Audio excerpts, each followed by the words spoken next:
तो देख लेंगे। तो अगेन वो खुद बोलता था अपने मुंह से, जहां तक मुझे पता है, कि भाई वो दुनिया का भला कर रहा है। बेसिकली वो बोलता था कि मैं अपने लिए कुछ नहीं कर रहा हूँ, मेरे इस एक्शन से दुनिया का प्रॉफिट होगा, फायदा होगा। ठीक है, ओके। तो जैसे कि मैं अर्न भी करूंगा ना, मैं अर्न भी करूंगा, या मैंने कुछ विलेज में काम किया, तो जो भी बेनिफिट होगा, ठीक है, वो मैं बेनिफिट अपने पास ना रख के मैं सिर्फ उतना ही लूंगा जितनी मुझे जरूरत है, और जो एक्स्ट्रा होगा वो मैं कम्युनिटी को दान कर दूंगा। कम्युनिस्ट लोग ये होते हैं। जैसे मैंने एक दिन में, मान लो कि मुझे 10 रुपए की जरूरत है, मैंने 10 रुपए का कमा लिया, ठीक है, लेकिन मैंने उस दिन 100 रुपए कमा लिए, 90 रुपए फाजिल, तो वो 90 रुपए मैं अपने पास नहीं रखूंगा फॉर नॉट माई गुड, वो मैं दे दूंगा कम्युनिटी की भलाई। कम्युनिस्ट लोग में हमें सारी चीजें कम्युनिस्ट लोगों को सरेंडर कर देंगे, ठीक है, दे देनी होती थी। अब वो कुछ जगह पे लोग खुद से करवाते थे कि लाओ हमको जमा करो कम्युनिटी के लिए, और कुछ जगह पे लोग खुद से करते थे वो चीज। ओके, तो ऑनलाइन क्लास मैं बता दूं कि मैं एक टॉपिक डिस्कस कर रहा था बच्चों से क्लास शुरू होने से पहले, तो आपका इससे कुछ भी लेना देना। अब हम मेन टॉपिक अपना आज का शुरू करेंगे, जो आपका है आज। तो आपका वेलकम है एनसीसी क्लासेस में। जो आज का हमारा 2 टॉपिक है नेक्स्ट, वो है एक पहले सीएजी। ओके, सीएजी की full form controller and auditor general,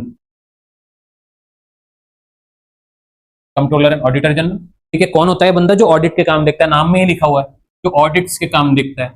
ठीक है, जो ऑडिट करता है चीजों को, यानी कटिंग करता है, कॉस्ट कटिंग, इस तरह की चीजें। अब सबसे पहली बात यहीं पर लिख लो, कंट्रोलर ऑडिटर जनरल का आर्टिकल कौन सा है। आर्टिकल 148 में दे रखा है कंट्रोलर ऑडिटर जनरल। ठीक है, 148 में दे रखा है। और जब ये 148 में दे रखा है, तो हम जाहिर सी बात है इसके पार्ट की भी बात कर ले रहे हैं। सीएजी का कॉन्सेप्ट जो है वो चैप्टर कौन सा है, पार्ट 5 है।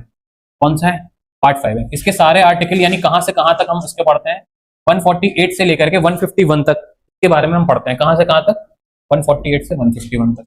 ठीक है, उसमें से पहला आर्टिकल खुद कंट्रोलर ऑडिटर जनरल के बारे में बताता है। उसके बाद 149 आर्टिकल जो है वो बताता है पार्लियामेंट के बारे में। ठीक है,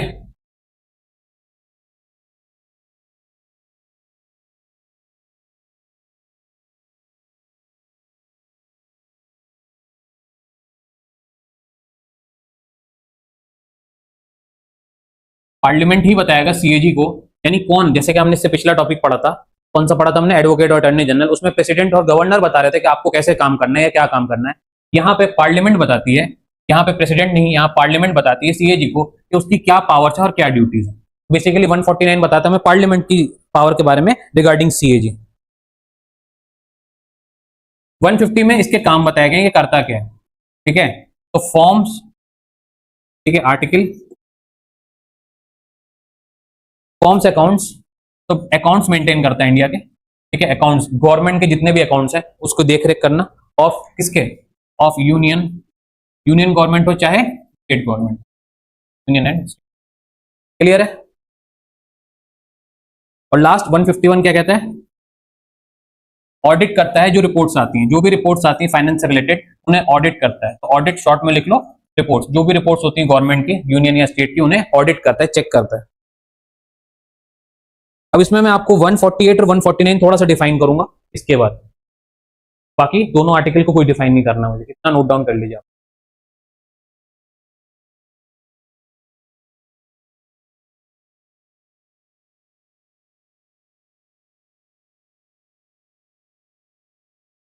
article 148 further says CAG is known as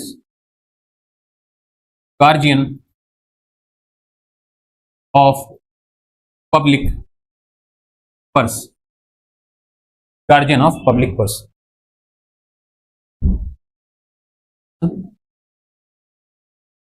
Nishka दरवाजा, वाइट वाइट। ओके, जो ऑफलाइन लर्नर से प्लीज नोट डाउन करें इसको जल्दी से।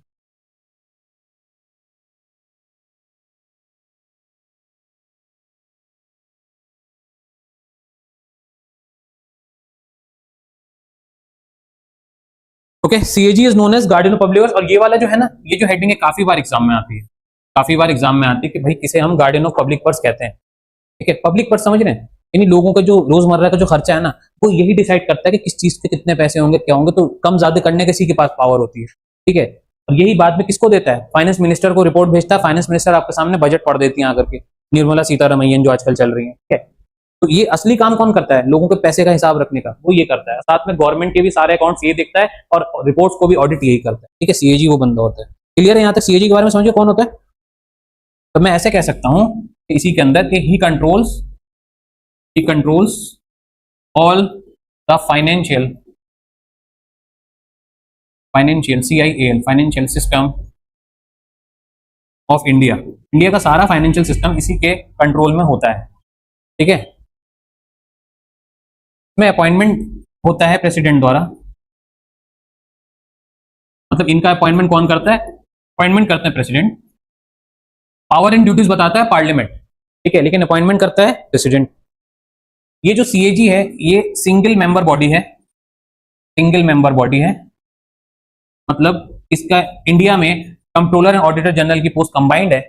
और आप दूसरी कंट्रीज में जाइए तो वहां पे कंट्रोलर अलग होता है, ऑडिटर जनरल अलग होता है, वहां दो पोस्ट होती है। इंडिया में ये एक सिंगल पोस्ट है और यहाँ पे एक ही सिंगल इसका हेड होता है, जिसको हम इसीलिए हम इस बॉडी को सिंगल मेंबर बॉडी कहते हैं। अगर यहाँ पे 2-3 हेड होते हैं तो हम इसको मल्टी मेंबर बॉडी बोलते हैं। ठीक है, एग्जाम में अगर आता है कि भाई किस तरह की बॉडी है तो ये सिंगल मेंबर बॉडी है। क्लियर है? Now move on to next point. Tenure की बात कर लेते हैं इनकी। ठीक है, इनका टेन्योर जो होता है ना थोड़ा अलग है। इनका टेन्योर है 6 ईयर्स का, 6 साल के लिए अपॉइंट होते हैं ये। टेन्योर इनका कितना बेटा? 6 ईयर्स का, या फिर और 65 ईयर्स। यानी कहने का मतलब क्या है? या तो 6 साल के लिए अपॉइंट होंगे या तो 65 साल के लिए अपॉइंट होंगे। कहने का मतलब क्या है? होंगे 6 ही साल के लिए। तो हम इस चीज को ना 6 ईयर्स को हम क्या बोल सकते हैं? ठीक है, टेन्योर और टर्म भी यूज कर सकते हैं इसके लिए, एग्जाम में कंफ्यूज होता है। मान लो कोई बंदा 59 पे अपॉइंट हुआ है। कितने एज पे हुआ है? 59 पे। तो यानी कितने साल के लिए होता है? 6 साल के लिए। तो इसमें अगर हम 6 प्लस करें तो कितना हो गया? वो 65। यानी वो बंदा 65 पे रिटायर होगा। ये बात तो ठीक है। अगर लेकिन कोई बंदा अपॉइंट होता है 63 पे, हुआ कितने साल के लिए? 6 साल के लिए, पर 65 पे उसको रिटायर होना है। रिटायरमेंट एज क्या है? 65 साल है। तो यानी 65 तो वो कंटिन्यू करेगा ही। तो यानी 63 + 2 = 65। यानी वो बंदा 2 ही साल के लिए अपॉइंट होगा, जबकि उसको अपॉइंट होना था 6 साल के लिए। क्योंकि रिटायरमेंट 65 पे है तो यहां से देखा जाएगा जिस टाइम वो अपॉइंट हो उस टाइम से 6 साल कैलकुलेट। ऐसे ही अगर कोई बंदा 44 पे अपॉइंट हुआ है तो वो 6 साल जोड़ लो, 50 साल, तो कोई फर्क नहीं पड़ रहा है, वो पूरे 6 साल पूरे करके जाएगा, है ना? तो इस तरीके से होता है, या तो 6 साल के लिए या तो 65 साल के लिए। तो 65 साल क्या है? इसकी रिटायरमेंट एज है। रिटायरमेंट एज है इसकी। ठीक है, अब next point is for entrance purpose. Okay, क्या इनका फिर से अपॉइंटमेंट हो सकता है? यानी एक बार सीएजी कोई बन गया तो क्या फिर से सीएजी बन सकता है? तो नो फर्दर अपॉइंटमेंट। एक बार सीएजी बन गया तो फिर से अपॉइंटमेंट के लिए नहीं जा सकता है, उसी पोस्ट के लिए नहीं अप्लाई कर सकता। No further appointment for the same post for CA. ठीक है, यानी एक ही बार बन सकते हैं सीएजी। जैसे प्रेसिडेंट के केस में क्या था? प्रेसिडेंट कई बार इलेक्शन लड़ सकता है पर सीएजी नहीं लड़ सकते या बन नहीं सकते। सैलरी कौन बताएगा इनकी? सैलरी एंड सर्विस कौन बताएगा? पार्लियामेंट या प्रेसिडेंट? गेस करो। नहीं, जो पावर एंड ड्यूटीज देता है वही आपकी सैलरी भी बताता है। तो यहां पे सैलरी जो है वो पार्लियामेंट तय करेगी। देखो सीधे से समझो, कंट्रोलर ऑडिटर जनरल क्या है बेटा? फाइनेंस का काम देख रहा है। और फाइनेंस वाला बंदा जो होता है वो डायरेक्ट पार्लियामेंट के अंदर आता है। डायरेक्ट किसके अंदर आता है? पार्लियामेंट के अंदर आता है। इसलिए उसकी सारी चीजें जो है वो पार्लियामेंट करती है, एक्सेप्ट अपॉइंटमेंट। अपॉइंटमेंट इंडिया में सब जगह प्रेसिडेंट ही करता है, सेंट्रल मैटर। लेकिन उसके अलावा अगर कोई बंदा सेंट्रल गवर्नमेंट के लिए काम कर रहा है, ये सीएजी किसके लिए काम कर रहा है? सेंट्रल गवर्नमेंट के लिए काम कर रहा है या स्टेट गवर्नमेंट के लिए काम कर रहा है। तो ये गवर्नमेंट का बंदा है तो इसका अपॉइंटमेंट, सॉरी, इसका जो सैलरी एंड सर्विस है वो पार्लियामेंट तय करेगी, ना कि प्रेसिडेंट। ठीक है, प्रेसिडेंट किसकी सैलरी डिस्क्राइब करता है? जिसको वो खुद अपॉइंट करता है या फिर जिसको वो खुद रिमूव कर सकता है। इसके केस में वो चीज नहीं है। इसके केस में अपॉइंटमेंट तो है लेकिन बाकी चीजें प्रेसिडेंट नहीं देखता है। ठीक है, अगला पॉइंट, रेजिग्नेशन किसको देगा ये? मतलब अगर ये रिजाइन करेगा तो कहां रिजाइन करेगा? पार्लियामेंट में रिजाइन करेगा, प्रेसिडेंट को रिजाइन करेगा? रिजाइन प्रेसिडेंट, जिसने अपॉइंट किया रिजाइन उसी को करेगा, रिजाइन ये करेगा प्रेसिडेंट। ये पॉइंट कुछ याद कर लीजिएगा, एग्जाम में यहीं से एमसीक्यू आएगा। Okay, next topic is 149। भी इतना इंपॉर्टेंट नहीं, उसमें ये लिखा हुआ है कि कौन कौन सा ऑडिट करता है ये। तो भाई ये कंसोलिडेट फंड इंडिया के और टैक्स एंड ड्यूटी, टैक्स की जितने भी चीजें ना, टैक्स की सुन लो, 149 में टैक्स की चीजें या फिर ऑडिट को सही करने का काम इसका होता है। ठीक है, okay, next is finance commission. Next topic is finance commission. Shall I remove this? Now we are moving to finance commission. Finance commission in India. ठीक है, कहां दे रखा है? आर्टिकल 280 में। आर्टिकल 280 में पार्ट पार्ट कौन सा बेटा इसका? पार्ट है 12, ठीक है, पार्ट 12 में दे रखा है फाइनेंस कमीशन। कैसी बॉडी है? जैसे वो सिंगल मेंबर बॉडी थी, ये कासी जुडिशियल बॉडी कहलाती है। कासी यानी कि ये परफॉर्म कर सकती है फंक्शन जुडिशरी के भी और अदर फंक्शंस भी, यानी एग्जीक्यूटिव और लेजिस्लेचर के भी फंक्शन परफॉर्म कर सकती है। इसको प्रेसिडेंट बनाता है। इस कमीशन को फॉर्म कौन करता है? कंस्टिट्यूटेड बाय प्रेसिडेंट, प्रेसिडेंट द्वारा बनाई जाती है। देखो कमीशन है, एक बंदा नहीं है, कमीशन मतलब कई सारे लोग होंगे इसके अंदर, इसीलिए ये मल्टी मेंबर बॉडी है या फिर quasi judicial body. Constituted by president every 5 year, हर 5 साल में, यानी टेन्योर हमको पता चल गया कितना है, 5 साल है। हर 5 साल के लिए फाइनेंस कमीशन बनाई जाती है। 5 साल देन 5 साल देन 5 साल, इस तरीके से बनती है। इसका मेन फंक्शन है इसका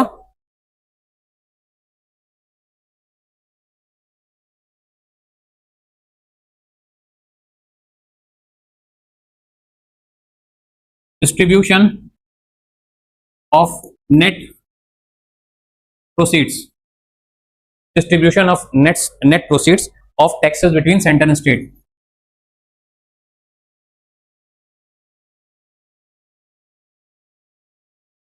of centre and state, okay. देखो जो भी आपका पैसे का बंटवारा होना है इंडिया में, किस स्टेट को कितना मिलना है ना, किस गवर्नमेंट को कितना मिलना है, हॉस्पिटल में कितने खर्चे में कितना पैसा जाना है, या रोड बनाने के लिए किस जगह पे कितना पैसा लगना है, वो सारी चीजें बांटने का काम किसका है? Finance commission.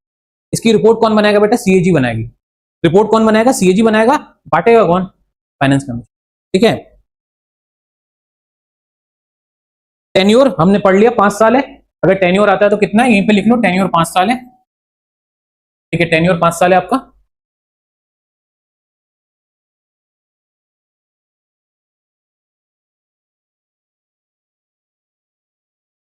ओके, अगला पॉइंट, इसके जो बंदे हैं जो अपॉइंट होते हैं, क्या वो रीअपॉइंटमेंट के लिए अप्लाई कर सकते हैं? हाँ, एलिजिबल है। यानी इसमें जो बंदे एक बार पोस्ट पे आ गया, वो फिर से अगली बार रिटायरमेंट के बाद हटने के बाद फिर से अप्लाई कर सकता है फॉर रीपोस्ट, ठीक है, एलिजिबल फॉर रीअपॉइंटमेंट के लिए अप्लाई कर सकता है, फिर से उसी पोस्ट के लिए लड़ सकता है। जैसे हमने पिछला वाला कौन सा पढ़ा था इससे पहले, जस्ट पॉइंट सीएजी रीअपॉइंटमेंट के लिए अप्लाई नहीं कर सकता है, और फाइनेंस कमीशन वाले लोग रीअपॉइंटमेंट के लिए अप्लाई कर सकते हैं। अब इसके बात कर ले रहे हैं कंपोजिशन की। नेक्स्ट पॉइंट इज, इसमें कितने लोग होते हैं? मैंने बोला ना सिंगल मेंबर बॉडी नहीं है, तो इसमें कितने लोग हैं? तो हेडिंग होगी कंपोजिशन। कंपोजिशन इसमें है 1 + 4, 1 + 4 यानी 5 लोग हैं इसके अंदर। टोटल कितने हो गए? 5 लोग हो गए। एक कौन है? एक है चेयरमैन, और 4 कौन है? 4 है मेंबर। टोटल कितने हो गए बेटा? 5 लोग हो गए इसके अंदर। चेयरमैन की क्या क्वालिफिकेशन चाहिए? चेयरमैन कैसा होना चाहिए? Must have experience in public affairs, लोगों के बीच में रहा हो, लोगों के बीच में काम किया हो, लोगों के लिए काम किया हो, इस तरह का बंदा ही इसमें क्वालिफाई होगा चेयरमैनशिप के। इसको फील्ड की जानकारी हो, लोगों से कैसे बात की जाती है, कैसे लोगों की प्रॉब्लम सॉल्व की जाती है। और अदर मेंबर्स के केस में क्या है बेटा, ये जो अदर मेंबर्स हैं, इनके लिए क्या क्वालिफिकेशन है, कौन अप्लाई कर सकता है? तो लिख लो आप, एक्सपीरियंस एज अ जज ऑफ हाई कोर्ट। यहाँ पे कौन से बंदे होने चाहिए? जिनका एक्सपीरियंस हो एज अ जज of high court, experience as a जज of high court. Other member के केस में हाई कोर्ट के जज का एक्सपीरियंस होना चाहिए। उसके अलावा इन लोग में कॉमन क्या है भाई? नॉलेज होनी चाहिए फाइनेंस की। फाइनेंस की नॉलेज ही नहीं होगी तो अपॉइंट कैसे हो जाओगे? मान लो मुझे नॉलेज लॉ की है तो क्या मैं इसमें अप्लाई कर सकता? नहीं। लेकिन अगर मुझे नॉलेज फाइनेंस की है तो मैं इसमें अप्लाई कर सकता हूँ। तो ऐसे लिख लो, फाइनेंशियल नॉलेज होनी चाहिए, हैव फाइनेंशियल नॉलेज। इनको क्या होनी चाहिए? फाइनेंस की नॉलेज होनी चाहिए, है ना, किसी भी तरह के फाइनेंस की नॉलेज होनी चाहिए, दोनों के लिए, ठीक है।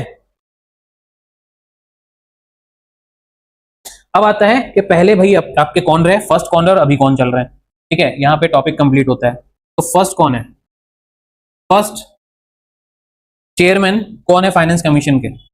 First chairman of finance commission, FC, finance commission. ये काफी बार सवाल आया है एमयू और अदर एग्जाम्स में। केसी नियोगी, केसी नियोगी, NEOGY, NEOGY, ठीक है, केसी नियोगी साहब इनका नाम है। कब बने थे ये? यानी पहली फाइनेंस कमीशन कब हुई? जब ये बने होंगे, यानी पहली फाइनेंस कमीशन ही हुई थी 1951 में, जब ये बने थे। अगर ये सवाल भी आता है कि पहली फाइनेंस कमीशन कब हुई, तो 1951 में। करंट चेयरमैन 16वें नंबर के चल रहे हैं, 16th चेयरमैन अभी जो चल रहे हैं वो 16 नंबर के हैं, ठीक है। करंट जो है वो 16 नंबर के चेयरमैन है ऑफ फाइनेंस कमीशन। कौन है? डॉक्टर अरविंद पनागेरिया। डॉक्टर अरविंद पनागेरिया, पनागेरिया। इसमें एक और एडिशनल में चीज पढ़ा रहा हूं, जो एक टॉपिक और है, वो है जीएसटी काउंसिल। एक last topic, additional topic, GST council. Finance में आप इतना पढ़ लीजिए एंट्रेंस के लिए, कोई भी आप किसी भी लेवल का एंट्रेंस दे रहे हो आपका क्वालिफाई हो जाएगा। तो जीएसटी काउंसिल कहां दी हुई? जीएसटी मतलब goods and service tax council कहां दी हुई? आर्टिकल 279A में दी हुई है जीएसटी काउंसिल, ठीक है। पार्ट इसी में है जो पार्ट हमने अभी पढ़ा, यानी पार्ट इसका है और ऊपर वाले का सेम है। कौन सा? पार्ट 12 में दे रखी है, ठीक है, पार्ट 12 में दे रखी है। मेंबर्स ऑफ जीएसटी काउंसिल लिख लीजिए, मेंबर्स ऑफ जीएसटी काउंसिल कितने होते हैं, क्या होते हैं मेंबर्स ऑफ जीएसटी काउंसिल? तो भाई यूनियन फाइनेंस मिनिस्टर होता है जीएसटी काउंसिल में। कौन कौन होता है? पहले नंबर पे होता है यूनियन फाइनेंस मिनिस्टर, ठीक है, यूनियन सेंट्रल गवर्नमेंट का फाइनेंस, यानी यही वाले, ठीक है, मिनिस्टर होते हैं इसके अंदर, यूनियन फाइनेंस मिनिस्टर होते हैं, ओके। जो कि क्या होते हैं? ऑब्वियसली पता है, हेड होते हैं। हेड को हम क्या बोलते हैं? चेयरमैन या चेयरपर्सन।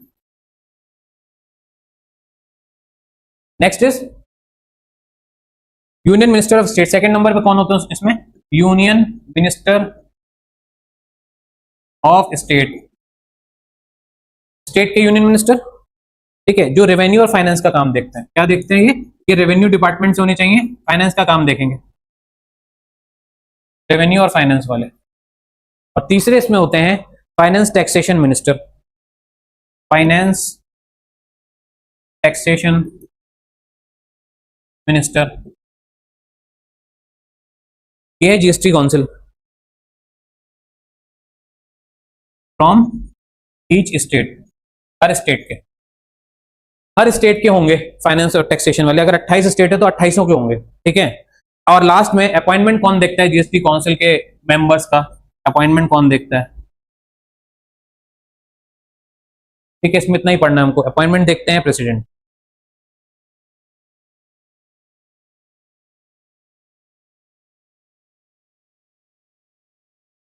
ये हमारे टॉपिक आज कंप्लीट होते हैं।